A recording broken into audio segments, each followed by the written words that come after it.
So with the closed beta ending tomorrow on 4th of July, I wanted to make 2 videos. So this is going to be the first of those videos, and then after this I'm going to record another one that's going to air tomorrow whenever you're seeing this the next day.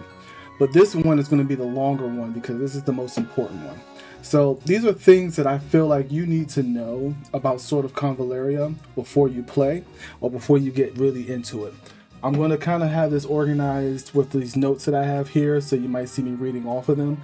I might even stumble a little bit, but it is what it is. I just want to make sure I get this information out to you guys from my experience with Sword of Convallaria. Also, if you want, you can always put in comments the things that I might have gotten wrong in the comments down below. And that's definitely just be a learning experience for the both of us. But let's go ahead and jump right into it and just take a look and see the things that I feel like you need to know about Sword of Convallaria or Laria. I've been saying that name wrong or right multiple different times, so I'm just going to be jumping between the two. I'm just warning you this right now.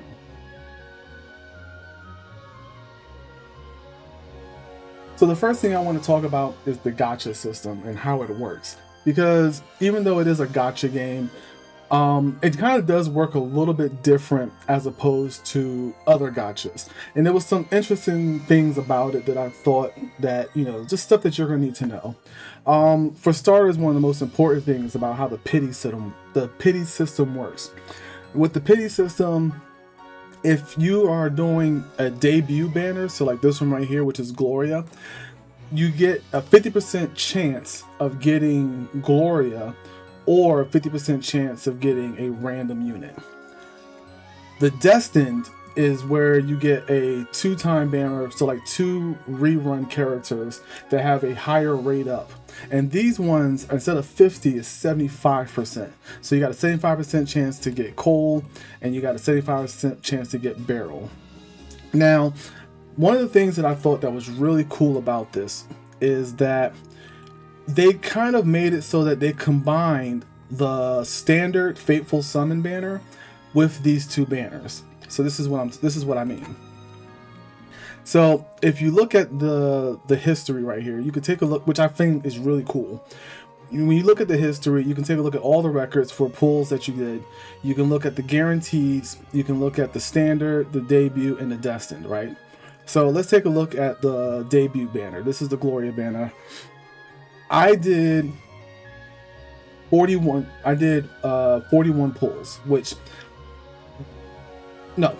31 pulls. I'm sorry, I did 31 pulls on this one. I got really lucky and I pulled a Gloria. Now, if you pull a banner unit, that's going to reset the pity system. That's going to reset this right here. So the debut summons, current debut guarantee, or current up character is guaranteed within 178 summons. Now I know you're thinking to yourself, 178 summons is a lot.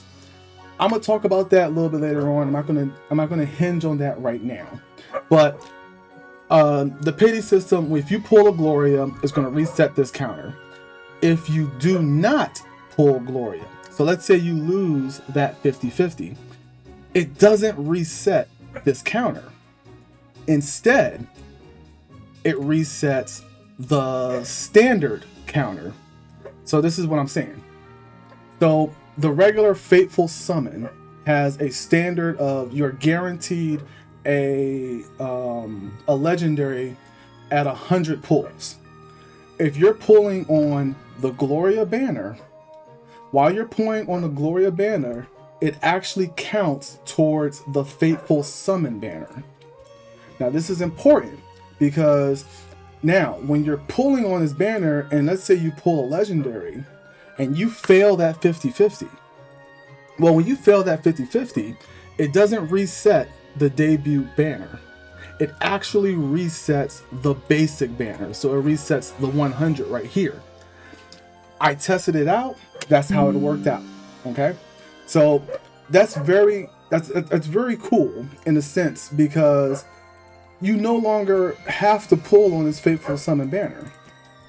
You don't have to. You could always pull on the debut banners, which is when they debut a new character, or you can pull on the Destined banner, which works a little bit differently. But you can pull that, and it's always going to pull on the Fateful Summon. I think that's a really, really nice little thing to do, and that's a really nice little thing to have within the game. It kind of makes me understand why they went with the 180 pity system, because technically it really isn't 180. It's kind of like, it's technically 80. Technically 80. But if you think about it, if you're pulling on this banner here, and let's say the next time you get a legendary, you fail that 50-50 again. Well, if you fail that 50-50 again, it's again going to reset the Fateful Summon, but it's not going to reset the debut banner. So hypothetically, you're able to pull multiple legendary characters that are off banner before you're able to pull the on banner rate up character. It's kind of like a pro and con. It makes sense, but it kind of doesn't. Like, when I thought about it at first, I was like, this is weird. But after I did it, and after I really sat there and thought about it, it's actually not bad, because they make it so that no matter what, you're guaranteed to get this character if you hit 180 pulls. But if you don't, and you get multiple different legendaries, it's never going to affect the debut banner. Now, this works the same way with the Destined banner, but the Destined banner is a little bit different. Whereas the Destined banner has a it has a 75% rate up on the two characters. So you have a 75% chance to get the rate up character. Now, when I first pulled on this and I got a legendary, I did not get the rate up character.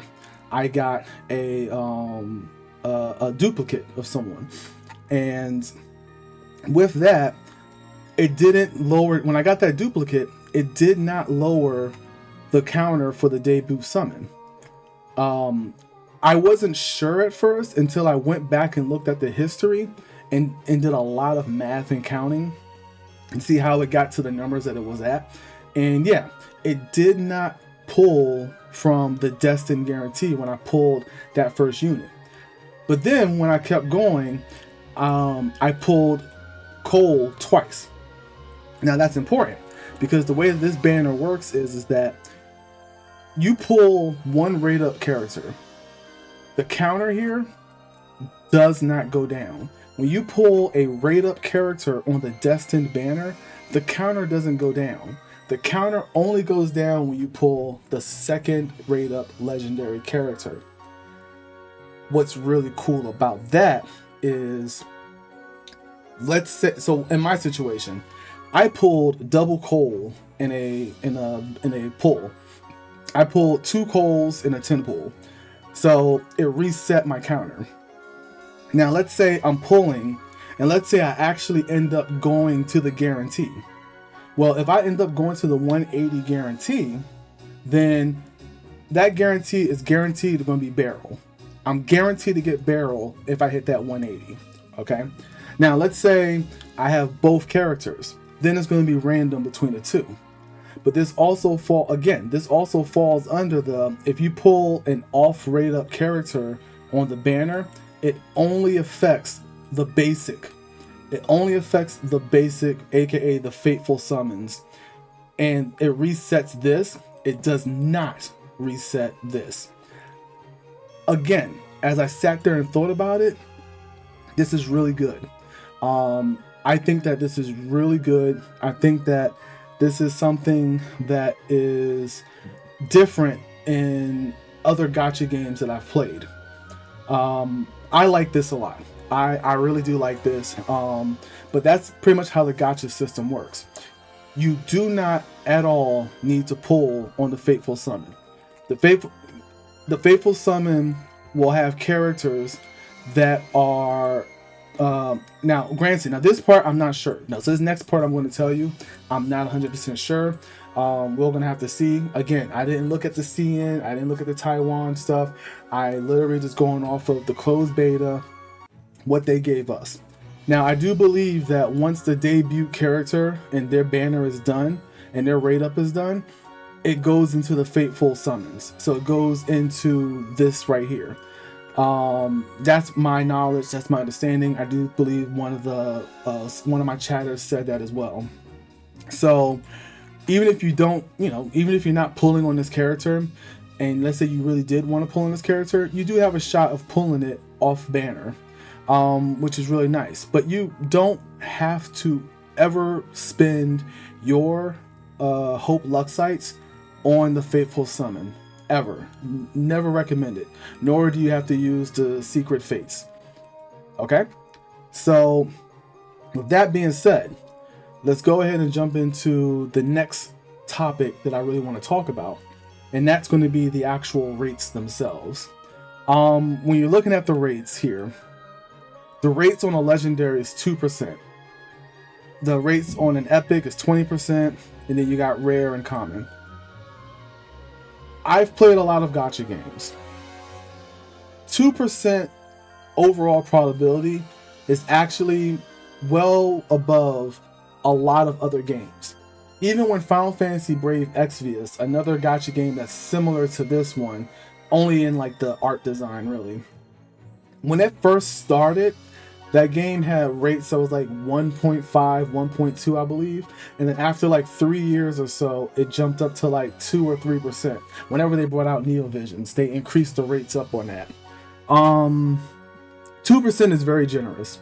If you're looking at the top gacha games right now, so if you're looking at Wuthering Waves, Genshin Impact, Honkai Star Rail, their rate ups are significantly lower than this game's. And I know you can make the argument, oh, well, there are two different types of games, they have two different type of pay structures. That really doesn't matter, because that's just moving the goalposts a little bit. At the end of the day, 2%, in my opinion, is actually pretty good. I will be showing you an account review once I'm done with all this video at the end of this, just so you can know where I'm at, and how far I've gotten in this closed beta, to give you an idea. But that's going to be more points that we're going to talk about later on. But I think the 2% is pretty good. I think the 2% is not the best, no, but I think it's pretty good for what you're going to be doing. The guaranteed pulls being 180, that's the only thing I don't agree with. I think 180 is a lot.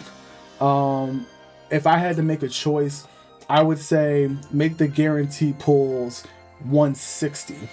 I think that's going to be better. I think if you made the guarantee pulls 160 instead of 180, then you can kind of make the argument of, if you fail the 50-50 and you get and then you spend another 80 or so forth, then you're going to be that guarantee. I think that's going to be more incentives in order for you to try and get the characters that you want.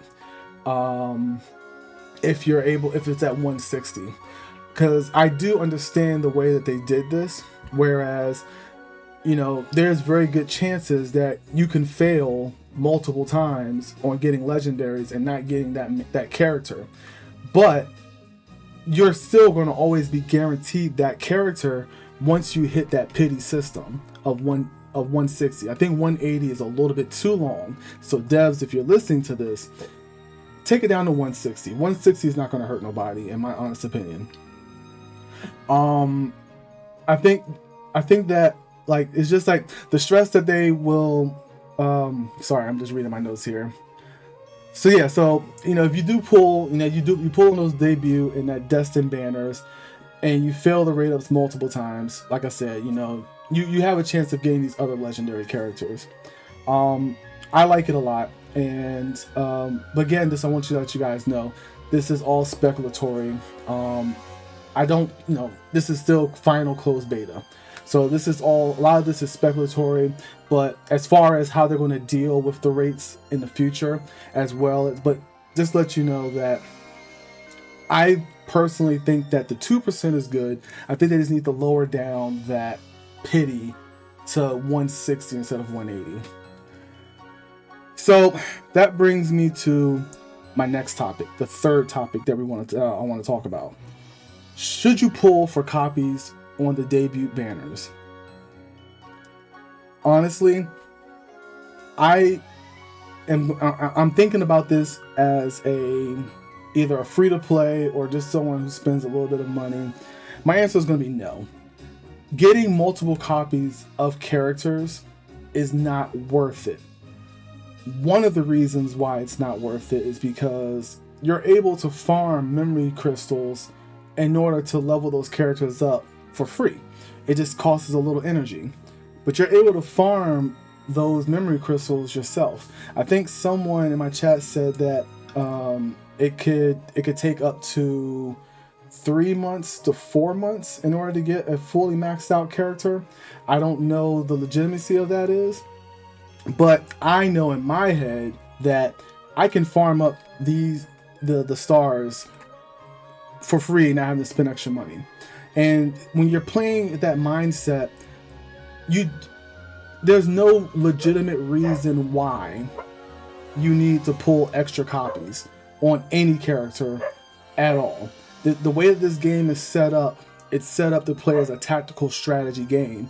So in reality, the only way that you can beat the tactical strategy is if you want to wail out on characters and if you want to get those characters up.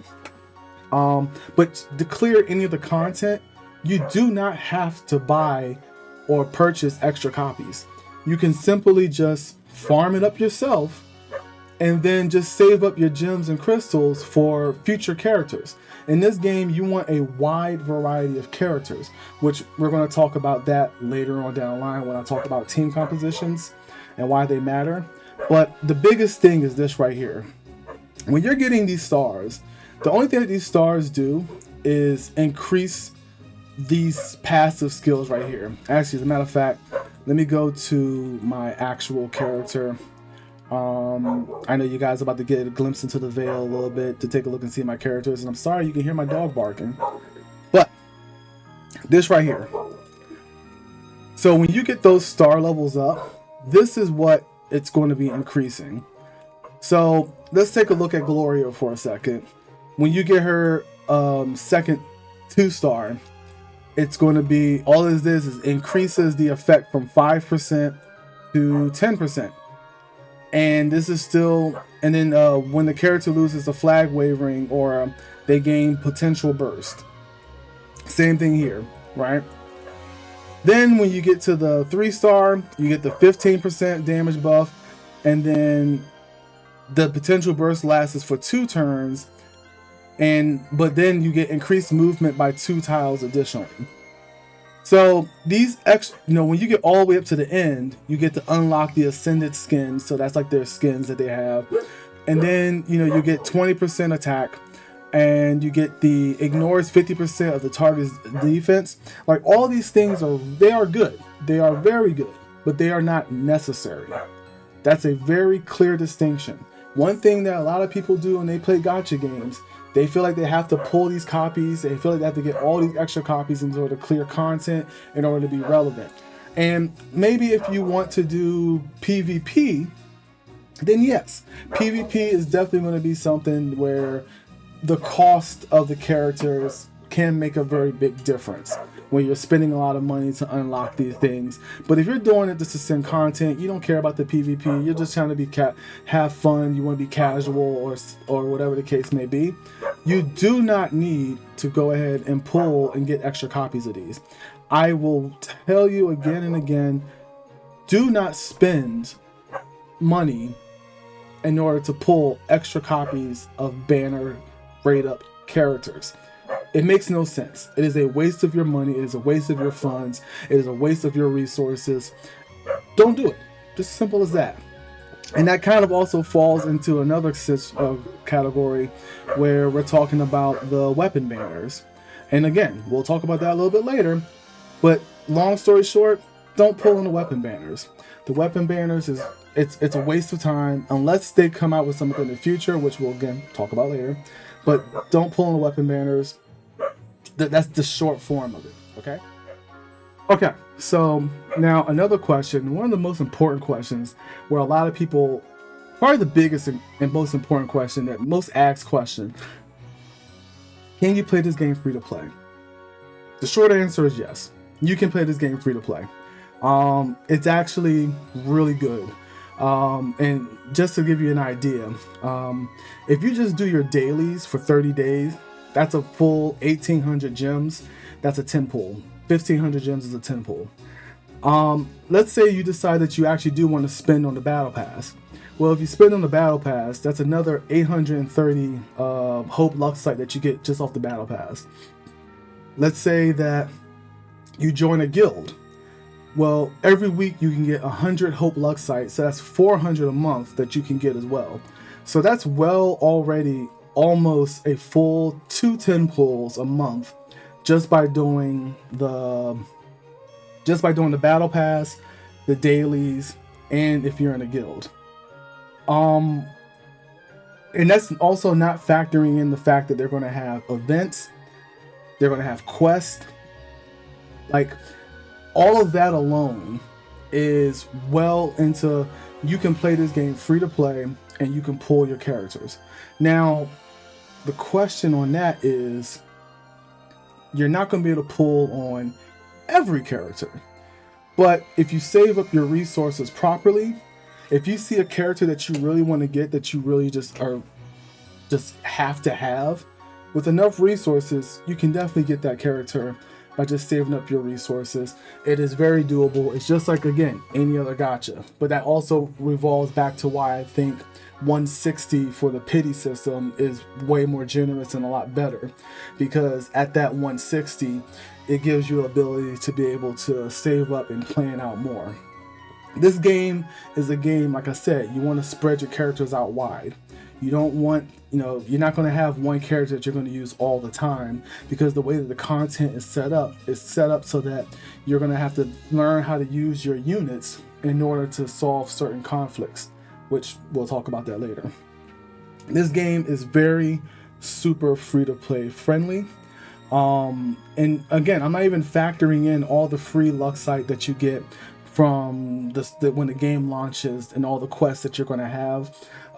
Because like with every gacha game, it's normal. They bombard you with a lot of that currency so that you can do pulls that keeps you playing the game and that keeps you on that gamble roll. That's with every game. And they've been very generous with the amount of hope luxite that you can get when the game launches. And again, this is speculatory, because we don't know until the game launches just how many of those quests we're going to have. But if it's in that same situation, the same build that we got to play in the closed beta, it's a lot. I still haven't even unlocked all the stuff. And that's also including the gems that you can get from playing the single player mode as well, which is chef kiss fantastic. And we are going to talk about the Spiral of Destinies as well. But to answer the question, yes, you can play free to play. I'll show you my account review just so you can see what I've done so far with the amount of luxite that I've gotten just from playing the game for the whole week. Let's talk more about the weapon banner for a second. Okay, we're gonna address the weapon banner here for a little bit. You don't need to waste pulls on the weapon banner, because you can go into the weapon dungeons and you can farm those to get gear. Simple as that.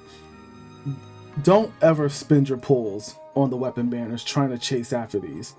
Just looking at this, even though the rates are, sure, 5%, this is what you have to contend with. The odds of you getting the gear that you want is little to none. Never chase after these. Now, in the future, if they give us weapon banners that is similar to like the character banners, I would 100% say pull on those if you want to get those rate up weapons. Only because if it plays the same way as the character banners, where you pull on that and it pulls automatically on the weapon banner, I think that makes sense.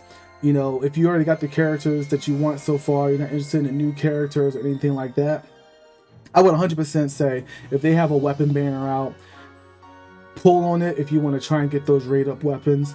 But the weapons aren't necessary. They really aren't. You do not need to spend on this because you can literally just go into the weapon dungeons and you can actually farm your weapons there.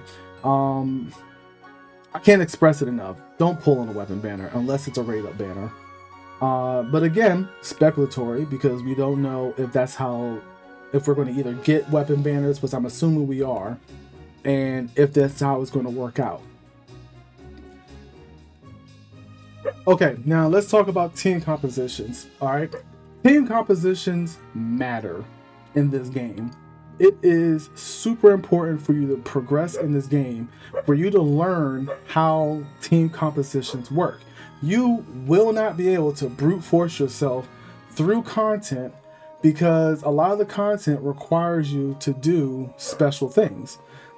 Legendary characters, epic characters, they can get wiped out completely if you try to brute force and you don't learn the mechanics.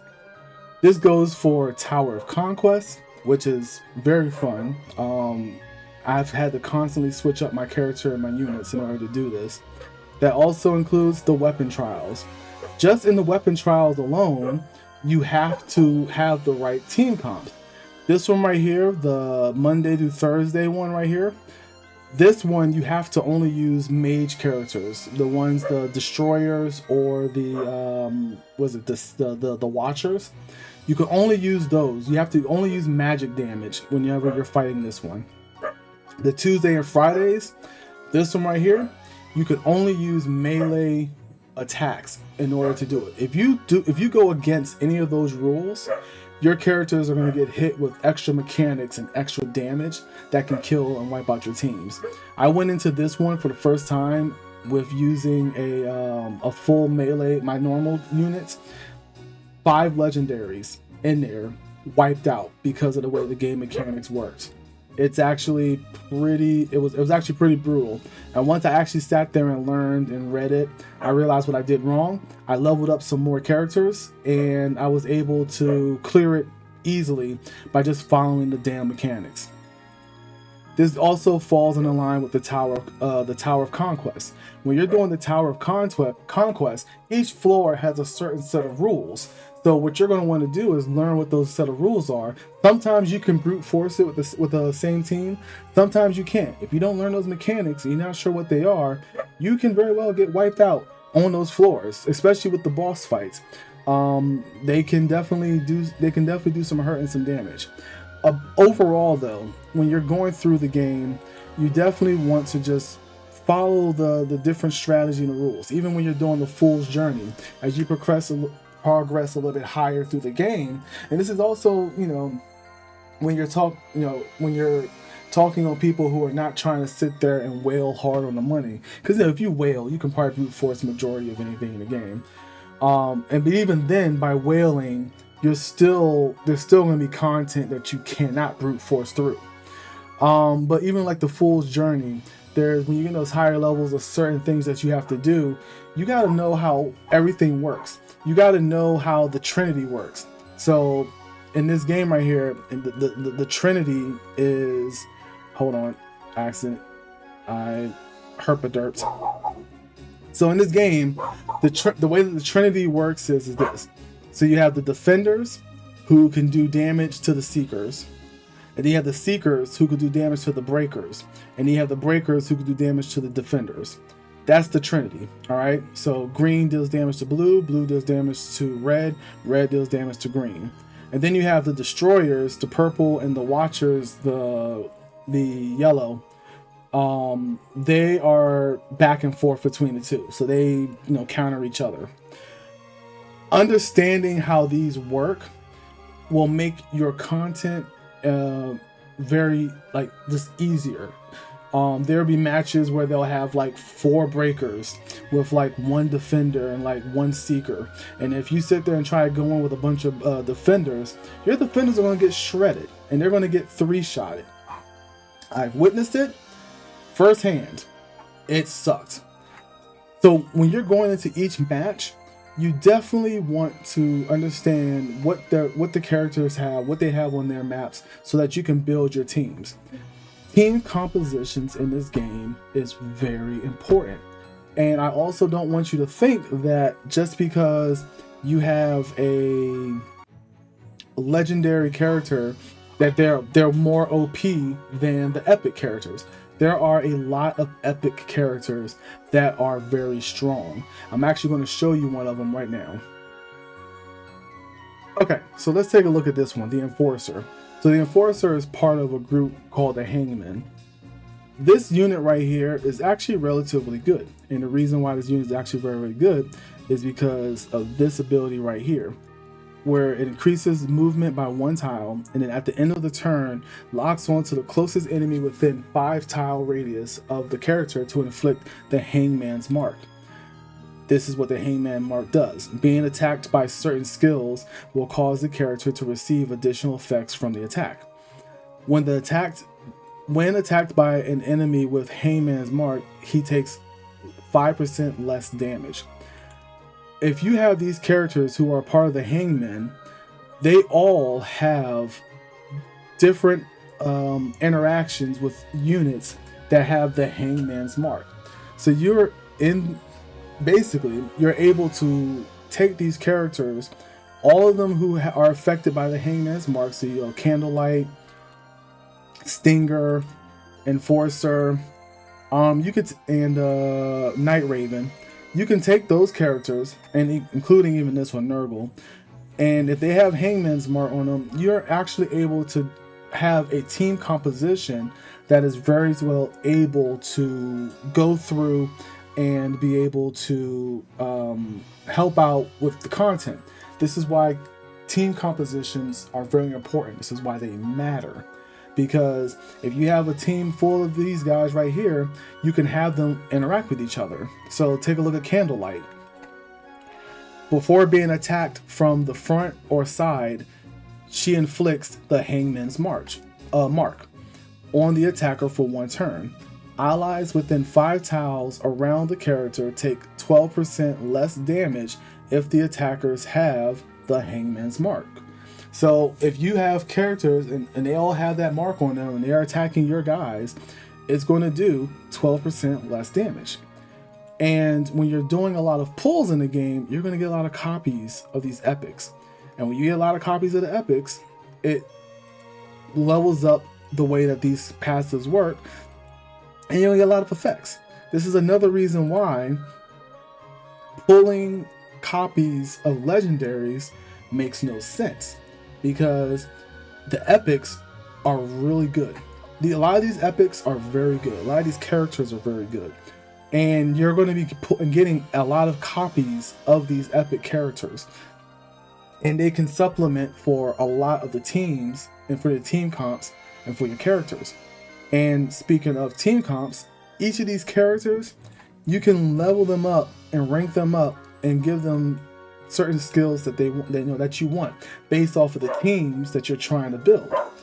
They have 2 different trees, and as you go up to the ranks, you can choose one of the 2 skills. Now, there is a way to get both skills, but you're going to have to use this right here, which is called the Castalias, which it'll unlock the additional skill. These are very rare. As you can see, I have 3. I haven't even used none of them yet. So far, since I've been playing, I've only managed to get 3 within this whole closed beta. But you're able to unlock both skills by just using the Castalias. But every character has 2 builds that you can do, and by you ranking them up, you're able to choose how you want to build your characters. Same thing with here, Night Raven. You can grab this right here, and this skill right here, when hit by an active attack, the damage taken is decreased by 8%. Before being hit by an active attack, for every debuff on the character, it decreases damage taken by an additional 10% up to 30%. So this character, if they're being attacked by somebody who has 3 debuffs on them, those 3 debuffs is going to lower their damage down to 30%, which gives these guys more survivability. Well, it gives this guy, Night Raven, more survivability. But then you can also jump into this tree right here, which is what I did. This settlement of the Hangman, the passive is after an attack, if the target is dying and has the Hangman's mark, deal additional piercing damage equal to 30% of the target's HP. When damage is dealt, the mark will be removed. Now, the dying thing is basically when the character has below 30% HP. Now, this is interesting because this right here is also considered, this is considered as a state. And depending on what your HP is, depends on the state of your character. The lower their HP, the lower their stats go. So if you're in this state right here, it reduces your damage by 30% and increases damage that you take by 30%. This is why strategy and team compositions matter. Sorry, my throat's dry. But this is why team comps matter, because if you are not paying attention and you're put into this situation, you're just going to get wiped. You're just going to get murked. Plain and simple. So don't go into this game thinking, oh, I got to have all legendaries. I got to make sure the legendary does this and that. No, you want to go into this game with, do I want to get this character because they either work well with my team comps, or if I just really like the character. Let's just be honest. It's a gacha game. So you're going to want to pull on characters that you really like, or if they really work with the team comps that you're trying to do, that you're trying to have. Go in with that mentality. That's really it. I mean, I really don't, I mean, that's really it. It's very important just to be able to go through and just figure out the mechanics of the game, because every map is going to be different when you start going later down the line. And when they start bringing out harder content, and they start giving us a lot more different content and harder content, if you don't understand the mechanics, you don't understand the team comps are going to be, how they're going to work, if you don't understand that you need to go ahead and, you know, you want to throw in this character, hold on, where are they at? Abyss. If you don't understand why your Abyss that you have on your team is getting worked over all the time, and why she has no business belonging in this team right here with Flare, if you don't understand why that the reasoning is, you're going to get shafted, and you're going to try, and that's just, you're just not going to succeed when that harder content comes out. But that's pretty much everything I have to say on the team compositions. And the next topic we're going to talk about is something that I think is probably one of the coolest aspects of the game. So the Spiral of Destinies it's the single player mode of the game. It's a story mode. It gives you a lot of things to do while you wait for your energy to recharge. All the stuff that's under the Fool's Journey and everything that I was just talking about before, all of that requires you to spend energy in order to do that content. But the Spiral of Destinies doesn't. It's a mode where you just have to unlock and get these keys. And as you start saving up on these keys, you're able to do story on here. So as long as you got keys, you're able to do it. And it goes long. It actually goes really long, and it's really nice. This is kind of the story mode where you're able to build up a base, you're able to get different units, recruit units, and it all just follows a nice, intricate story. Now, what's also really cool about this is that it unlocks, what's it called? It unlocks something over here, which is like the Destiny traces, and it unlocks the remembrance. So while you're unlocking, these are the cutscenes. So these cutscenes that you're able to go through, you unlock these through the Spiral of Destiny. And you're able to, and that's also this, I think this right here as well. No, it's not this as well. This is something different. But you're able to unlock these cutscenes, and you do this by following the story. What's really cool about the Spiral of Destiny is that the choices that you make actually matter for you to be able to unlock these different stories. I love that. I'm a big fan of the, Chrono Trigger back in the day. And when it came to Chrono Trigger and it had multiple different endings, it gave me so much replay value with that game to try and get all the endings, and I thought that was really cool. So this right here kind of does it in the same way, where you're able to unlock all of these, and as you unlock them, guess what? They give you Hope Luck Sight, which gives you the ability to pull. So as long as you're able to farm and get these keys and get those keys, you're able to do that content, and you're able to go through this content, and they kind of just throw keys at you, especially when you're doing quests, when you're doing the what's it called, the battle pass, which we'll talk about in a little bit. This is actually relatively long content, and what I love is that they're going to actually expand on this more. So they're going to give us more content for this. So this kind of gives you a way to be able to play the game while you're waiting for your energy to recharge.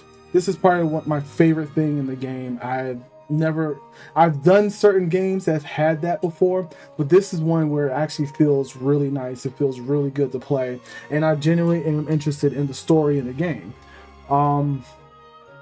Yeah, I just think this is something that you definitely want to get involved. I think this is something that you definitely don't want to push to the side. This is not something, no, just extra filler in the game. This is actually a very fun little mode that has a lot of new, well, not new, but a lot of different mechanics in it. I'm not going to break down all those mechanics, but there's a lot of little mechanics in it that gives it a different feel, like you're playing a whole different game. I think it's really nice. So definitely make sure that you definitely do the Spiral of Destinies. Make sure you go through and you just pay attention to the Spiral of Destinies. All right. So now this part is about the talents. So when you're playing this game, you're going to get a lot of these little currencies right here, which is the star sparkles. And you're going to use this in order to level up your talents. The talents is just free stats. That's basically what it is. Breakers, Seekers, Defenders, Destroyers, Watchers, each one has their own tree, and you're definitely going to want to get these because these are used for tactics that you could use in combat and battle. These are very important. But as you progress through here, you're going to want to get the materials that you need in order to farm these. So like this one right here, you need these little things right here, which you can get from the Stardust dungeon. Under the Crossing Worlds, you can farm these if you want, the Star Trials, and you can use these in order to level up your every breaker character that you get. This is just added stats. That's what these are for. These add stats to make your unit stronger, which then makes you able to do content a lot easier. And every little bit in games like this, all these stats matter. They compile, they add on. Don't forget this. Like, this is just free stats that you can get. I haven't even been farming these dungeons that much, and I've been getting a lot of these things. I try to at least do my dailies every day. But overall, like, this is very important. You definitely want to be able to just get these free stats. I did 5 of these. All of my breakers are going to have HP increase of 50. I do this one right here. Now I do 5 of these. All of my breakers are going to have a max HP increase by 5% on top of that 50. This right here, the survival tree, all defenses. This right here, the attack tree, boom. Let's go ahead and do that. So now all of my breakers are going to have an increase of physical and magic attacks increased by 35. It's really just that simple. You want to get down. If you're going to do this, I would recommend that you focus on the trees where you have most units. Most of your units are going to be in. But honestly, at the end of the day, you're going to end up doing all of these. You're going to max all of these out. It's very important for you to do that because, again, that's just free stats. And that also correlates with the next thing that I want to talk about, the bond system. Doing the bond system, it's again just free stats. You're leveling up your characters, and as you level them up, you're just getting free additional stats. 1% on all attributes. So you're going to get 5% on all attributes that's going to add on top of the talent tree. The bond system, don't forget it, is very important. You are able to level up your bond just by doing this between, you know, the bond and the characters. When you use those characters on the battlefield, it increases the bond. You get the bond EXP. Read these tooltips, guys. Seriously, it makes it. It just tells you, it makes it that much better, and it increases your characters, and it makes it so that your characters are just stronger overall. The bond system is very important. Highly recommend it. Don't forget it. Okay, don't forget it. Okay, so the next thing we're going to talk about is the shop. The shop is interesting because as of right now, I don't know if this is going to be everything that's going to be inside the shop.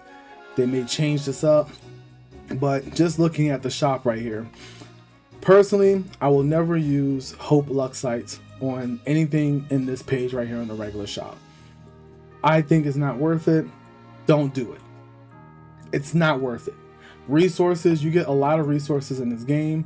Even if you do the battle pass, you know, you're able to get a lot of resources. There's nothing on this regular page that is worth using your Luxites on. Save your Luxites for your summonings. Plain and simple. Don't use them for anything else. This right here, also, from what I saw, this one right here is you only get this currency by if you break down legendary gear. Why are you breaking down legendary gear? You should not be breaking down legendary gear at all. And then this currency right here, let's see, you can obtain it from the breakdown of gear under epic. So if you're breaking down gear that's under epic, that's okay. But you should not be breaking down your epic or your legendary gears at all. You will get a plethora of rare and a plethora of rare and common equipment. Go ahead and break. If you get too much of that and you're just, you know, you don't have any room, just break it all down, because you're really going to want to get epic and legendary gear. That's the goal. So when you get new epic and legendary gear, you can start getting rid of your common. And like I said, since this game is a strategy game, you're going to be switching your gear around based off of the content that you're trying to complete. So, you know, if you got this really nice mage staff on this one character, but you need it for the healer, you can switch it over, because, you know, that's what the content asks for. But above all, the dream is to have all your characters with their own stuff, so you don't have to switch everything around. But, you know, you're going to get rid of the rare and the common stuff, but never get rid of your epic or your legendary stuff. That's just foolish. This one right here is the reputation for your friends list.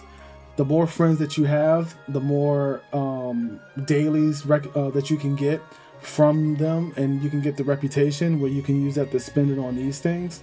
For me, I'm more likely to end up spending it on the common EXP, the radiant powders, the star particles, Elysium coin, these medals. I would use it for everything here. The bond charms are really cool for leveling up your character's bond. Get that. And it resets every week. So just looking at that right there, it resets every week. And once you purchase everything for that week, you're able to reset. So get the stuff that you want to get, the important stuff. And then once that reset comes around, boom, you're done. This one right here, this resets every 30 days, I believe.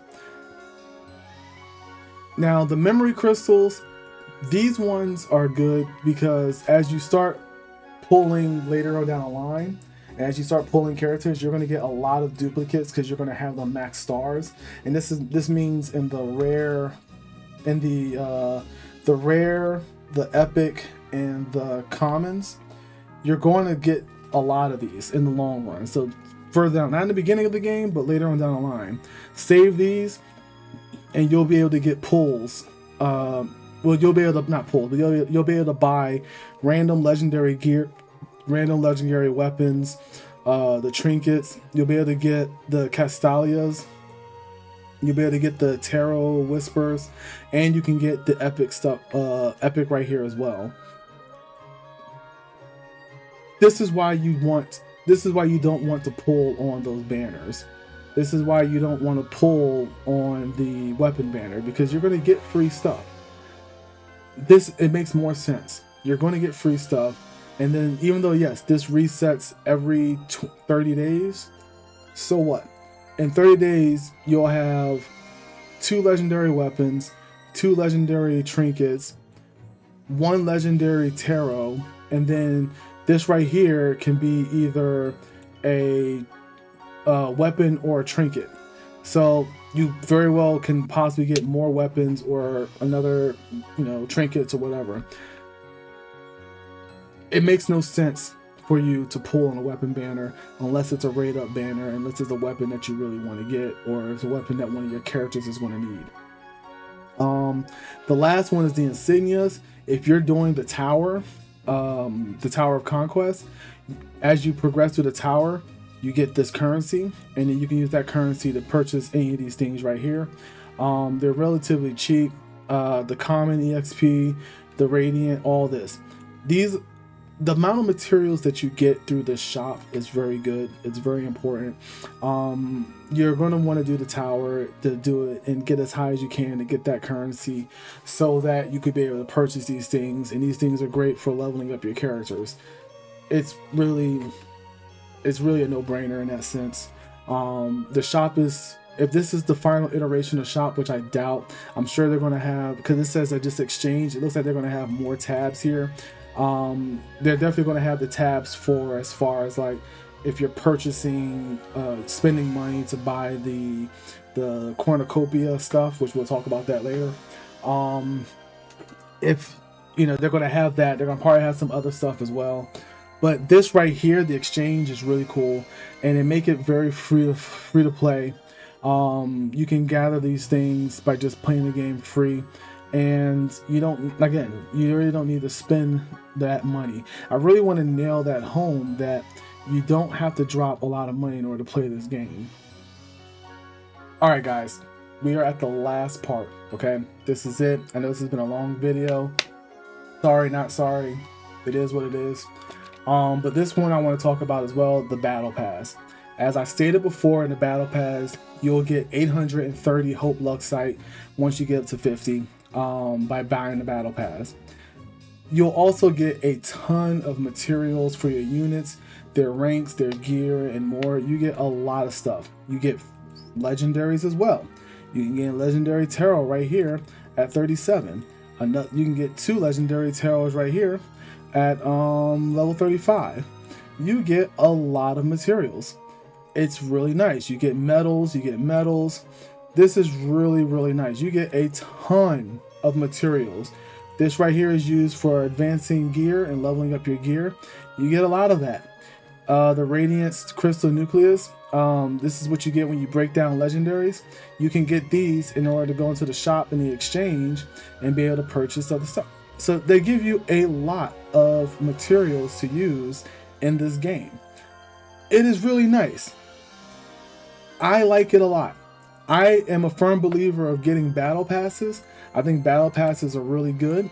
The only thing that I think is in the part that's gonna really like make me either happy or just a little disgruntled is this part right here. How much is the battle pass going to cost? It says 680 cornucopia blessings, but we don't know how much that is because, closed beta. They haven't put the monetary of anything like that yet. And this one right here, 980. I believe that if this is $10, $9.99, that is a huge value for the battle pass. You get a lot if this is $10.99. If this is $9.99. I think $9.99 is a good point to have for this battle pass. And I believe that the cornucopia praise right here, I believe this should be $14.99. I think this should be $14.99 because you're getting the additional 3 extra pulls. Like this right here doesn't matter. You can fill this whole thing. You can fill the whole battle pass. Not a problem within the time frame. But this right here is not important. It's this right here. You're spending an extra $5 for 3 pulls, and you're getting a lot of these little cosmetics for when you can design and build up for, like, I think it's bond level for the characters that you have based off of what furniture that you have established. You will be able to get this furniture when you spend that money. You'll be able to unlock that. I'm thinking that the way this is going to work is that every new battle pass that we get, they're going to give you different furniture that you can have, which I think I'm okay with. I'm perfectly okay with that. You may not be, but me, I think that's fine. For $15, you get 3 extra summons and you get a bunch of these little things right here. Can't really get mad at that. I think the only thing I would do is just like have like an avatar, like an exclusive avatar that you get from the battle pass, just, you know, just for cosmetics. Honestly, that's the only thing. I really wouldn't change much of this, but I think that this should be $9.99. I think this should be $14.99. It just makes perfect sense. If it is that, I think that's perfect. I think that's going to make the battle pass it's going to leave it in a very good place. The other thing I want to talk about is this right here, the cornucopia rewards. Now, someone in the comments can correct me on this. I don't know. I'm just assuming this, but I do wonder if, since it says Spring Sonnet season, I wonder if these are going to change every single season for the cornucopia. That's what I'm wondering. Because at rank 25, you're able to choose a weapon, right? You're able to choose one of these weapons. This one right here, you know, they're all relatively the same. They have the same ability and skills. They're not overpowered. They're very nice. They're very good weapons. They're not overpowered, which I think is fine. I think that's really cool. I'm wondering if they're going to make it so that you have to, not have to, but you're able to get different weapons every season. And if that's the case, I'm gonna be honest with you, for $10 I'm able to get a weapon of my choice, added onto the value of all of these materials and the other free legendary stuff that you get, like the tarots right here. I think that's a really good value for $10. They're giving you a lot of stuff here. You're going to get a lot of legendary tarot whispers, which I think is really nice. You also get Castalias, and you see how hard those things are to get.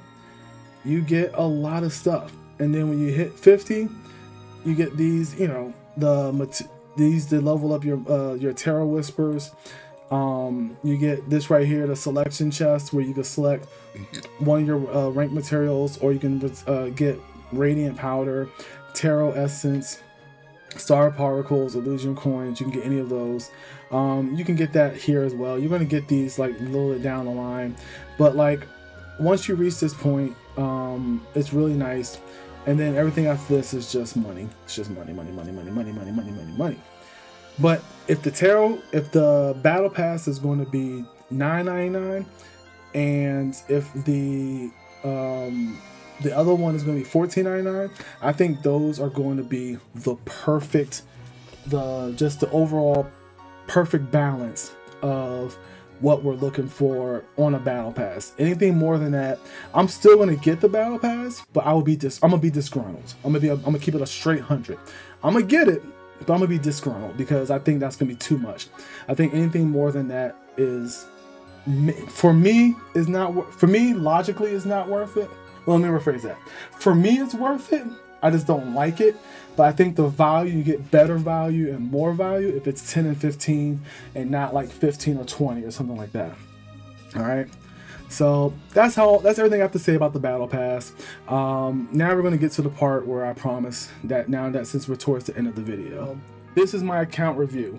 These are all the characters that I have, what levels that they are at, and how my pulls and everything looks since I've been playing the final closed beta. Now, I have not done all the quests. I have not unlocked all the stuff in the Destinies. I've been playing this game rather casually, just as if a free-to-play gamer is.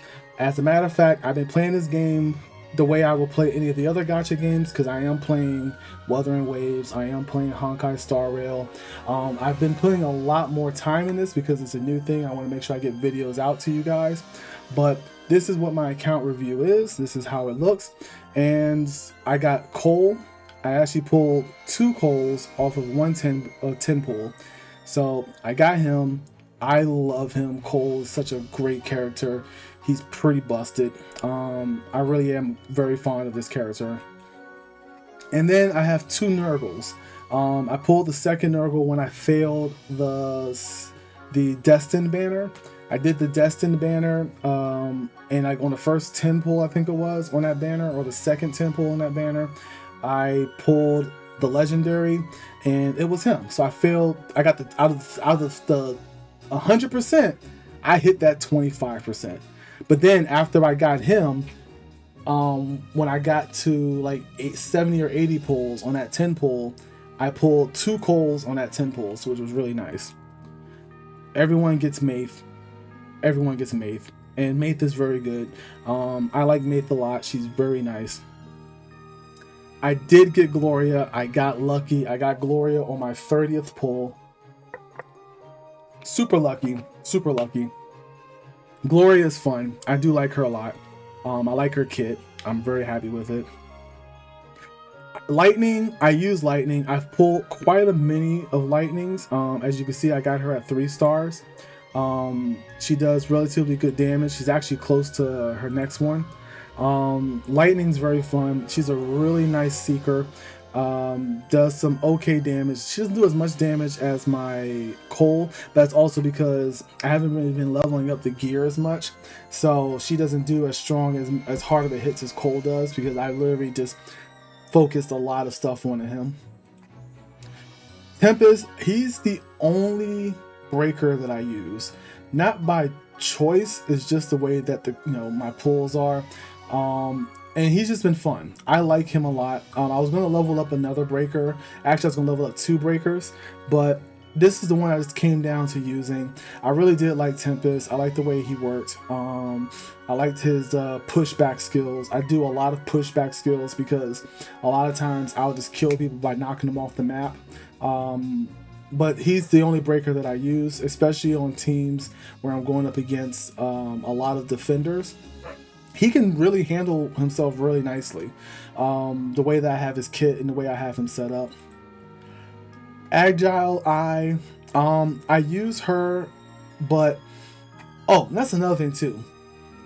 Agile Eye, I use her, but she pisses me off, and the reason why is because, and I should have made this as another point to do. The AI in this game is horrible. Let me keep it a straight 100. The AI in this game is not good. It needs to be revamped. The AI needs to get better. And it's because of characters like Agile Eye, where instead of her just getting into a position and shooting her bow, she would rather run up and drop her place traps and then run away. That's it. She drops her traps, runs away, does nothing after that. Sometimes she'll attack people, but most times she'll drop a trap and just run away. She'll run up to somebody right into their face and drop a trap. It's so frustrating. The AI needs to be worked on. The AI needs to be worked on. But other than that, though, she's nice. She does some okay damage. Again, I haven't really been leveling up the weapons and stuff or anything like that, so she doesn't hit as hard as she can.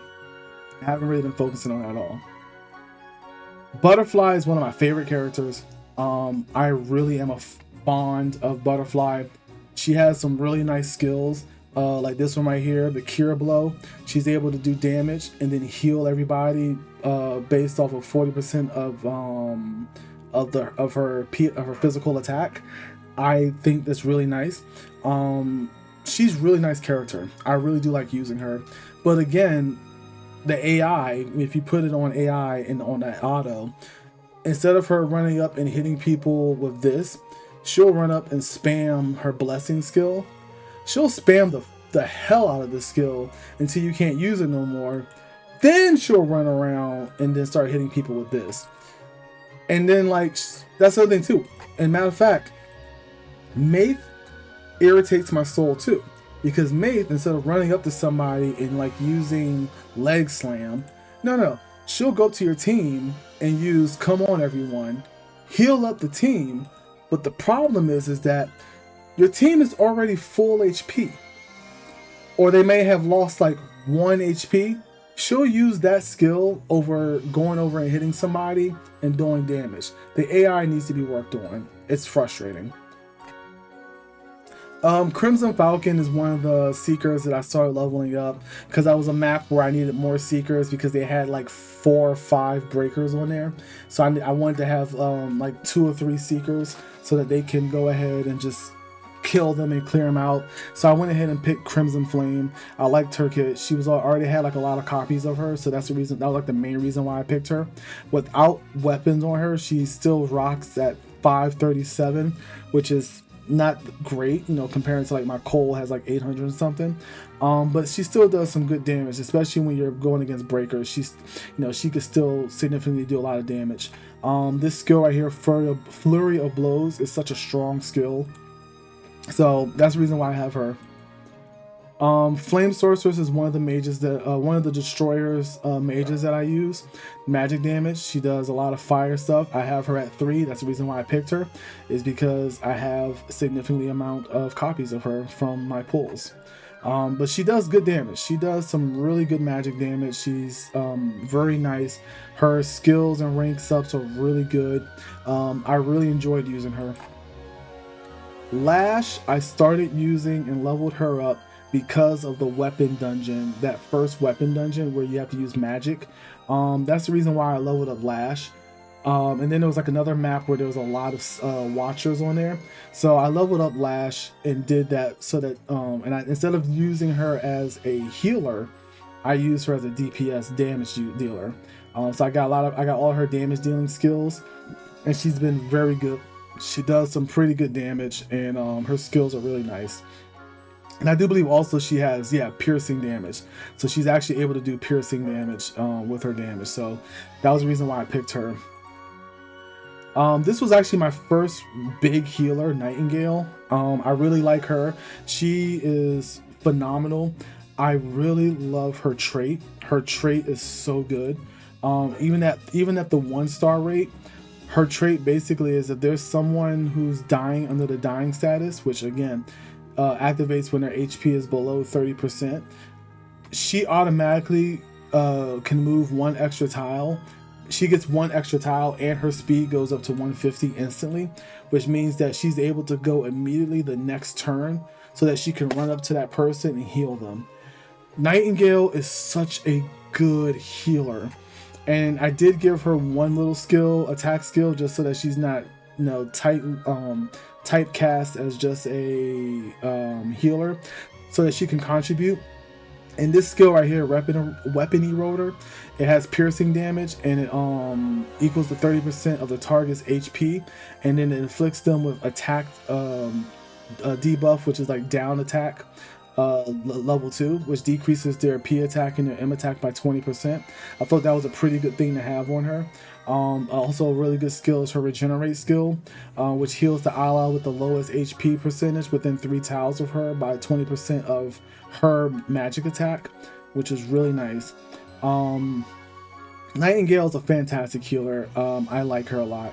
I definitely would love to get more copies of her. I leveled up Enforcer because of that magic, the magic weapon boss. I leveled him up. It was kind of a waste because he still does all his skills. What is it? Was it Enforcer? No, I think it was Enforcer, where a lot of his skills were still kind of like physical damage. So physical damage. So it was proccing the boss's extra skills, which was kind of frustrating. And then like this right here, this Luxite Dust Bomb has such a long cooldown. It was kind of like bleh. So I leveled him up because of his passive for the Hangman's Mark. That's about it. Same thing with Candlelight. Candlelight's a healer. She's really nice. I like her a lot. she actually does some pretty good heals. She actually has also a skill where she does damage to the person, to the target, and then when she does damage to the target, I think it heals the lowest. Yeah, it heals the lowest HP percentage person. So it's really nice. So she does damage and heals the party. Candlelight's a pretty good healer. I do like it. I do like her a lot. Night Raven is also a pretty good magic DPS. They do some really good AoE type damage. They have a life steal skill, like a single target skill. I like Night Raven quite a bit. I use them. I love them for the same reason as before, like I told you before, that one boss, and I was very happy with Night Raven. Stinger was the other seeker that I leveled up when I needed some seekers. Stinger is fantastic. I do like Stinger a lot. I like his trait where it does the Hangman's Mark and deals 30% physical damage. And then when attacking an enemy with Hangman's Mark, it increases his damage by 15%. Seeker is just able to go through the field and just mow people down. Since you're going to be dropping a lot of Hangman's Marks from these other characters, Seeker can just go up there and just start wrecking havoc. And I was very pleased with the way Seeker played because of that. And those are the characters that I leveled up. Those are the characters that I leveled up and the ones that I've used. Everything else that I have, like this one right here, I was going to level her up next. But I didn't do the Papal characters because I didn't have a lot of characters that granted buffs. And also, you know, resources.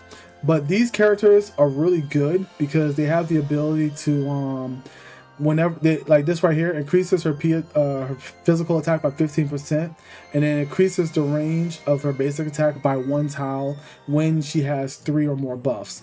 So the way that these characters work is that when they have 3 or more buffs on them, it allows them to get extra benefits and extra skills from the passives. So that's what hers is.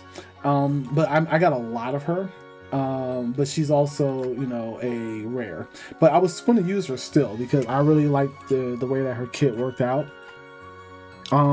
Same thing with this gentleman right here, Mike. He's definitely a good character. But again, he was going to be one of the breakers I was going to level up because I had gotten him at 2-star. But I didn't need to. But his skills was, from what I've seen, from what I've read when I was reading up the rank and stuff, he was going to be probably one of the next breaker character that I was going to level up. But you can notice and see, I don't have a lot of breaker characters. I didn't get a lot of breaker characters. This one right here, I didn't level her up only because I had the epic mage, the fire sorceress. Blade is another one. I think he's another one of the Papal characters. And with him, if you get 3 or more buffs, it increases his crit rate by 15%. And he also has a buff skill, the skill, what's it called? No, he actually he dispels 1 buff. Sorry, I read that wrong. He dispels 1 buff, but when he gets 3 or more buffs, he gets 15% crit rate. So if you want to run a group, a team using these Papal, whatever, however you say it, you can build them as long as you have the ability to rotate and have everybody with 3 buffs on them. You'll be able to do some significantly really good attacks and damage with them.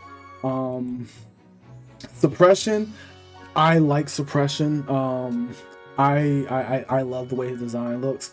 But see, like, I got mad because I got him last, and the reason why I didn't level him up is because he's a defender, and I don't need any more defenders at all. But like, his skills is really nice because, you know, magical damage taken is decreased by 10%, and before taking active attacks launched by enemies within 3 tiles around the character from the front or the side, he performs a skill called Preempt, which deals piercing damage equal to 40% of magic defense. He's a really nice character, and I was really interested in him. But again, I didn't get him until like yesterday or so forth, so just like bleh. But yeah, that's pretty much it. So that's what my account is. That's my account review. I'm very happy with I've gotten all this stuff just from the free to play, just from being free to play, not even getting the, you know, because I didn't, you can't spend money to get the battle pass and everything. But that's everything that I've gotten just from doing the events, from doing the quests, from doing running the stories through the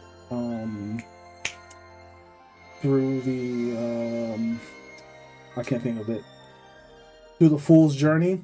So that's just pretty much everything I've gotten just from doing that, and then just running crossing worlds and unlocking stuff. Now I did, being part of the content creator program, they did issue us 1,500 gems. So I did get that. So that's what, 10 pulls. And then they gave us a survey, which gave us another 1,500. So that's 2 10 pulls. So even if you factor out 20 characters that are out there, that's still a significant lot of amount of characters that you can get by just playing the game.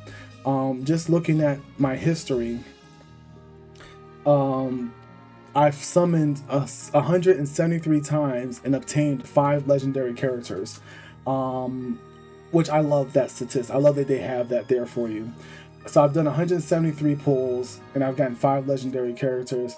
I'm not mad at that. I'm really not. I don't want to have a game where that they throw legendary characters at you all the time, but I don't want a game that's going to restrict legendary characters. If I didn't get dupes of Cole, if I didn't get dupes of Nurgle, I would have had 7 legendary characters, but it is what it is.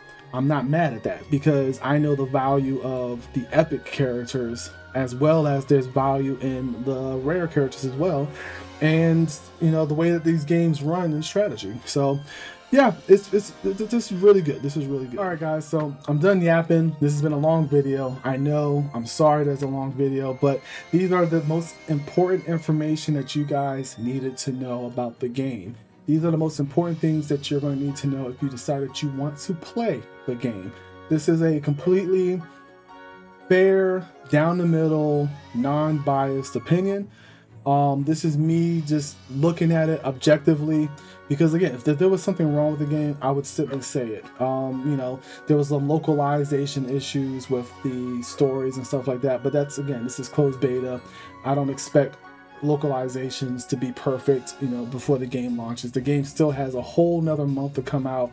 Well, actually at the end of this month, on the 31st of July. I really tried to sit here and look down the middle at everything and trying to compare them to other games and see where this game kind of falls on. Will this game be the next Genshin Impact or Wuthering Waves or anything like that? No, it won't. I'm just going to keep it a straight 100, straight buck. But this game has the ability to be a indie cult classic, so to speak. You know, if you have to compare them, if those games are big AAA games, and you know, this right here can be a cult classic. You know, this is something where that it can get a good fan base, and I want this game to grow and I want this game to succeed. It could very well have a good fan base, and there's still so much content that I just have not even talked about or discussed, because you know, it is what it is. I could talk about the PvP system, which you can do PvP, but that's something that I'll probably talk about when the game releases or something down the line about that. There's a lot of stuff, and I really do hope that this game does grow. I really hope this game progresses. This is kind of like the game that I personally have been waiting for a very long time, as a fan of Final Fantasy Tactics, as a fan of Hitoshi Sakimoto. I'm always going to be happy that he did the soundtrack. I can listen to the soundtrack for days. I think it's a fantastic soundtrack. But overall, this is great. So I want to thank you guys. I want to thank you guys for coming here. If you've made it to the end of the video, you got to go ahead and like and subscribe, guys. If you made it to this far, like and subscribe. Like, just do that for me. I want to give you guys sort of Convallaria content. I want to give you guys all types of other content. I want to be your guy. So please, like and subscribe. Join the thousands and millions of other people who have. Thousands and other members of people who have. I'm so sorry about my dog barking. My dog won't shut the hell up. Anybody want to buy a dog? Anyone at all? Help me.